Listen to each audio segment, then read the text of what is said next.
Some communities just don't have access to help in a mental health crisis. Until now. Plus, we check in with local businesses as the indoor mask mandate is lifted. Last night's storm brought a fresh layer of snow to our local mountains. A look at the conditions and what you need to know before you make the trip. Well, the party is still going on in Los Angeles as the city celebrates the Rams Super Bowl victory. We're at the parade and rally. And just when you thought it was safe to take a deep breath, the Corpse Flower's little cousin is about to release a major stink bomb. And the happiest place on earth at your doorstep. Disney's plans for themed neighborhoods starting in Southern California. CBS 8 News Live at 6 starts now. Mental health issues can be overwhelming to deal with, but where can people turn for immediate help? Good evening, I'm Marcella Lee. I'm Carlo Cicchetto. We know that law enforcement often isn't the best option to respond to these kinds of problems, but there are professionals who are immediately accessible and ready to help. As CBS 8's Kirsten Holmes explains, San Diego County's mobile crisis response team is specially equipped to deal with these intense situations. I grew up in a family impacted by mental illness. Left unchecked and untreated, that can be tough for anyone to deal with. And historically, for some communities, there's just not that level of access to help. Until now, thanks to San Diego's mobile crisis response team. So I went with them for a ride along just to see how they can help. Tell me about that. Who wants you dead? It's situations like this where San Diego's mobile care response team steps in. Are you hungry? She is currently pregnant and unsheltered. I was wondering if you guys had any resources we could utilize for her. When people need help the most. CRT3 out! Brianna Lane is a program administrator for MCRT. She says as soon as they respond, it's their job to give the best level of immediate care possible. What's happening? What's going on?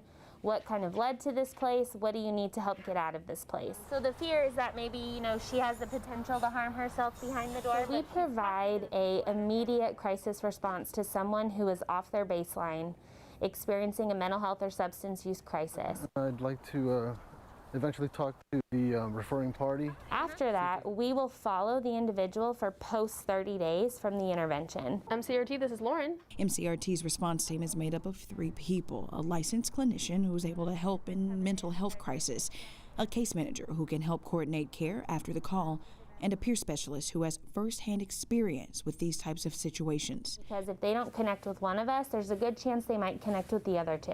For years, the default when someone is in a crisis of any sort has been going to the emergency room. That's been the easiest route. It's been the most known route. And, we're really trying to not clog up the ERs with inappropriate services that are needed. We try to do all of these lower levels of care before taking them to an emergency room. Here's how it works. In San Diego County, if you need help, you call Access and Crisis to get a hold of the MCRT. But in Chula Vista and National City, they're already getting calls routed from 911 with hopes of expanding that integration countywide. MCRT, this is Maddie. How can I help? The team makes an assessment at their facility before loading up and heading out. Are they an imminent risk to themselves or someone else?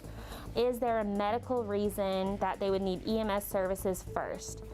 Do they have weapons on them? And if we clear all those criteria, then our team will accept the call, and then a mobile team will go out. You're gonna get on 8 East. So the oldest member we've served to date has been 91. The youngest we've served has been 7. Because in times of crisis, people would either just kind of sit and suffer because they're not sure where to go. And that step of asking for help is a huge step. Because law enforcement in general is just not trained the same as, mental health clinicians are trained.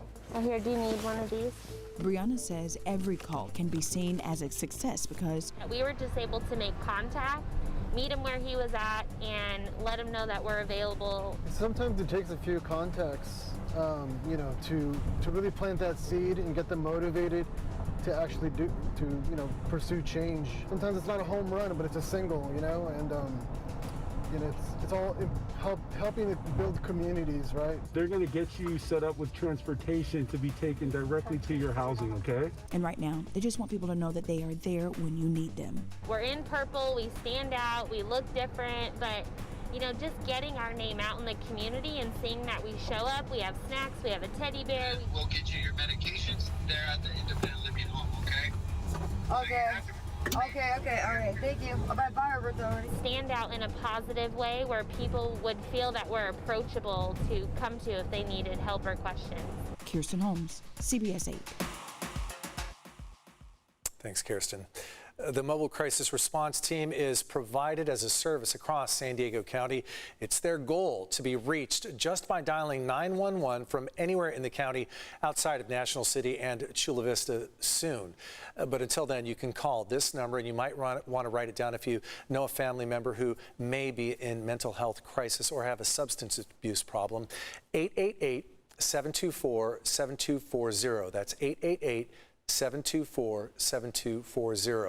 For more information or how to connect with them for care, you can visit our website, cbs8.com, and click on this story. Mother Nature gave us quite a show last night, from wind to rain, lightning, hail, and even snow up in our local mountains. CBS 8's Shannon Handy went up to Mount Laguna today to have some fun in the snow and has some tips if you plan on visiting.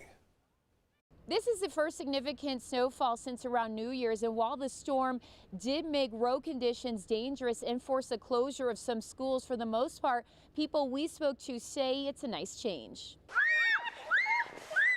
San Diegans didn't have to travel far Wednesday to enjoy a fresh blanket of snow Tuesday night's storm left behind. We are a group of homeschool science co-op members, and we've been learning all about our backcountry and birds this year. And we saw snow was in the forecast. We thought it was an opportunity. We couldn't pass it. It's fun to play in, and we don't see it that often. So when we get the chance, it's really fun. This was the scene along Sunrise Highway in Mount Laguna, a small midweek crowd compared to what we've seen in the past. While chain requirements were in effect last night and early this morning, by midday, the roads were clear with no restrictions in place.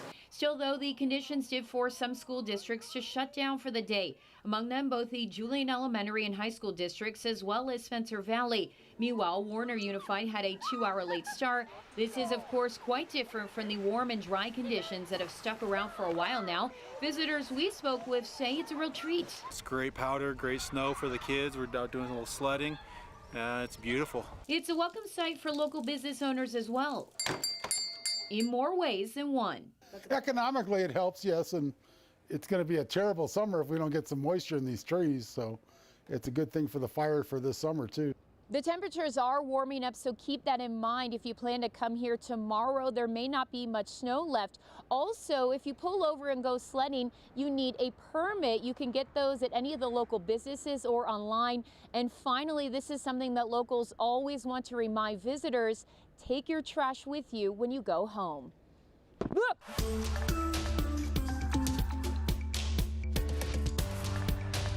Tonight, County Health is reporting 970 new COVID-19 cases and 16 more COVID-related deaths. 688 patients are hospitalized with COVID. That is down 36 from yesterday's report. And 131 patients are in the ICU, which is down 4 from yesterday. When it comes to the last 7 days, a total of 9,386 tests were reported, with a positivity rate of under 10%.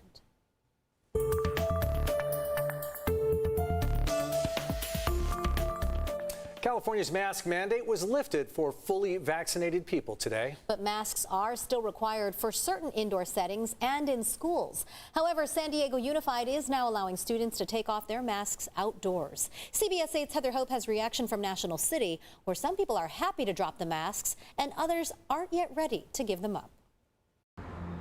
Yes, it's a big day for businesses and residents alike. Many saying they're starting to feel at ease without these, even though they'll still keep them handy for certain locations. The workers we talked to said they're just excited to finally start to see their customers' faces. One of the best things about this whole mask thing is I can see the expressions on my customers' faces. I can see the smiles. Employees at Napoleon's Pizza in National City are pumped. California's mask mandate for most indoor places has finally been lifted. I think it's great. This is good news for small businesses, restaurants in particular. We're welcoming it. Come on down. We don't require masks. No one does anymore. Manager Peter Crivello says it got challenging throughout the pandemic to constantly remind customers to mask up. Some people were against it, some people were for it, and we remained neutral. Customers took pictures enjoying this first day of being mask-free. I'm glad I don't have to wear a mask no more. I feel like I'm not out of jail now. This group just wore masks in order to bowl at a military base where they are required. They're eager to enjoy pizza and wings without keeping a facial covering nearby. But we're glad that this one is going to be the first time that we don't have to wear masks. But it's not masks off for everyone, as state guidelines say masks are still required for certain indoor settings regardless of vaccination status, including public transit, hospitals, and nursing homes. Schools are requiring masks until the end of the month at the earliest. San Diego Unified Schools lifted its outdoor mask policy starting today, where students and staff no longer have to wear masks outside or on field trips. Barber Javier Lazarde of Blessed Cuts in National City says he can finally get back to cutting facial hair in those hard-to-reach areas that masks covered. We feel great and we feel happy for the decision that was made. I believe that my customers are happy. They're able to breathe now. But not everyone's ready to stop wearing masks. It sort of feels uncomfortable, but I mean, you have to get used to it, you know? This couple in black masks says they don't feel safe without them. It's also respecting other people's space, you know, because not everyone's going to have the same views as us, you know. Heather Hope, CBS 8. And when it comes to COVID restrictions, the Coachella and Stagecoach Festivals say they won't have any this year. According to organizers, attendees won't have to be vaccinated, get tested, or wear masks. And in Pennsylvania, Philadelphia has dropped its vaccine mandate for indoor dining. Nationwide, COVID-19 cases are down almost 40%, but COVID-related deaths last week only dropped 9% from the previous week. We want to give people a break from things like mask wearing when these metrics are better, and then have the ability to reach for them again should things worsen. Meantime, the Biden administration is trying to get $30 billion in new federal funding in the ongoing pandemic response. The president's COVID team says it's already shipped 200 million at-home test kits to Americans. After trying to build a high school in Alpine for nearly 25 years, the Alpine Union School District says it is finally happening. Tomorrow, the district's Board of Trustees is expected to approve a plan to lease the former Alpine Elementary School site to Liberty Charter High. They hope to turn it into a state-of-the-art learning center by August.